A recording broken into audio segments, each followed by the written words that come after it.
ಆಣೆ ಪ್ರಮಾಣ ಪಾಲಿಟಿಕ್ಸ್ಗೆ ಬಿಜೆಪಿಯಲ್ಲೇ ಅಪಸ್ವರ ಎದ್ದಿದೆ. ಯಾವ ವಿಚಾರಕ್ಕೂ ಆಣೆ ಪ್ರಮಾಣ ಸರಿಯಲ್ಲ. ಮಾಜಿ ಸಿಎಂ ಸದಾನಂದ ಗೌಡ ಹೇಳಿಕೆ ಕೊಟ್ಟಿದ್ದಾರೆ.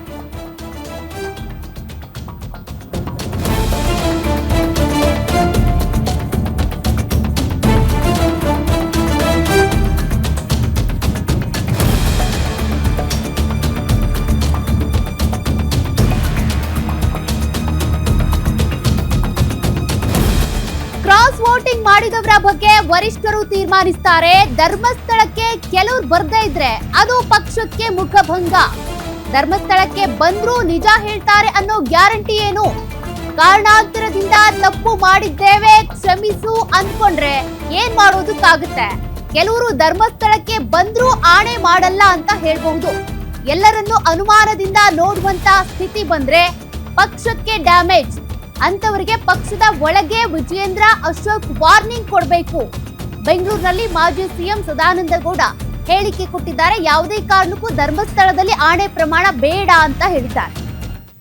ಯಾರೋ 2 ಜನ, ಒಂದು 5-6 ಜನ ಅಥವಾ 7 ಜನ ಅಂತಲೇ ಇಟ್ಕೊಳ್ಳಿ, ಈ ರೀತಿ ಮಾಡಿದ್ದಾರೆ ಅಂತೇಳಿ ಬಾಕಿ ಎಲ್ಲರನ್ನು ನಾವು ಸಂಶಯದಿಂದ ನೋಡುವಂಥ ವಾತಾವರಣ ನಿರ್ಮಾಣ ಆದರೆ ನಮ್ಮ ಪಾರ್ಟಿಗೆ ಇನ್ನಷ್ಟು ಡ್ಯಾಮೇಜ್ ಆಗುತ್ತೆ. ಆದರೆ ಇವತ್ತು ದೆಹಲಿಯವರು ಏನು ಹೇಳ್ತಾರೆ ಅದರ ಮೇಲೆ ಮುಂದೆ ಏನು ಬೇಕಾದ್ರೆ ತೀರ್ಮಾನಗಳಾಗಬಹುದು. ನಾವು ಬದ್ಧರಾಗಿದ್ದೇವೆ. ದೇವರೇ ದೆಹಲಿಯಲ್ಲಿ ಹೇಳುವಂಥವ್ರು. ಇವತ್ತು ಧರ್ಮಸ್ಥಳಕ್ಕೆ ನಾವು ಹೋಗ್ತೇವೆ ಅಂತ ಇಟ್ಕೊಳ್ಳಿ, ಯಾರೋ ಒಂದು 7-8 ಜನ 10 ಜನ ಬರಲ್ಲ, ನಮಗೆ ಎಷ್ಟು ಮುಖಭಂಗ ಆಗ್ಬೋದು. ಅಥವಾ ಧರ್ಮಸ್ಥಳಕ್ಕೆ ಬರುವಂಥವರು ಕೂಡ ದೇವರೇ ಏನೋ ಒಂದು ಕಾರಣಾಂತರಗಳಿಂದ ನನ್ನ ತಪ್ಪಾಗಿದೆ, ಅದರ ಹೇಳುವ ಹಂಗಿಲ್ಲ, ನೀನು ಕ್ಷಮಿಸು ಅಂತ ಹೇಳಿ ಅವನಲ್ಲಿ ಹೋದರೆ ಆಗಲೂ ನಾವು ಏನು ಮಾಡೋಕ್ಕಾಗಲ್ಲ. ಆದ ಕಾರಣ ಇದನ್ನೆಲ್ಲವನ್ನು ನಾವು ಆ ರೀತಿ ಮಾಡುವುದರಿಂದ ಹಲವಾರು ಜನ ನಾವು ಪ್ರಮಾಣ ಮತ್ತೊಂದನ್ನು ಮಾಡುವುದಿಲ್ಲ, ನಾವು ದೇವರ ಭಕ್ತರು ಹೌದು ಅಂತ ಹೇಳ್ತಾರೆ. ಇದು ಇನ್ನಷ್ಟು ಗೊಂದಲಕ್ಕೆ ಈಡಾಗಬಹುದು ಅಂತ ಹೇಳುವಂಥ ದೃಷ್ಟಿಕೋನದಿಂದ ಇಬ್ಬರಿಗೂ ಹೇಳುವಂಥದ್ದನ್ನು ಹೇಳಿದ್ದೇನೆ.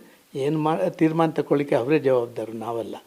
ಅವರು ತಗೊಂಡದಕ್ಕೆ ನಾವು ಬದ್ಧರಾಗಿ ಕೇಂದ್ರದವರ ಮಾಹಿತಿಗಳ ಪ್ರಕಾರ ಬದ್ಧರಾಗಿ ಕೆಲಸ ಮಾಡ್ತೀವಿ. ಆದರೆ ಯಾರೋ 2 ಜನ, ಒಂದು 5-6 ಜನ ಅಥವಾ 7 ಜನ ಅಂತಲೇ ಇಟ್ಕೊಳ್ಳಿ, ಈ ರೀತಿ ಮಾಡಿದ್ದಾರೆ ಅಂತೇಳಿ ಬಾಕಿ ಎಲ್ಲರನ್ನು ನಾವು ಸಂಶಯದಿಂದ ನೋಡುವಂಥ ವಾತಾವರಣ ನಿರ್ಮಾಣ ಆದರೆ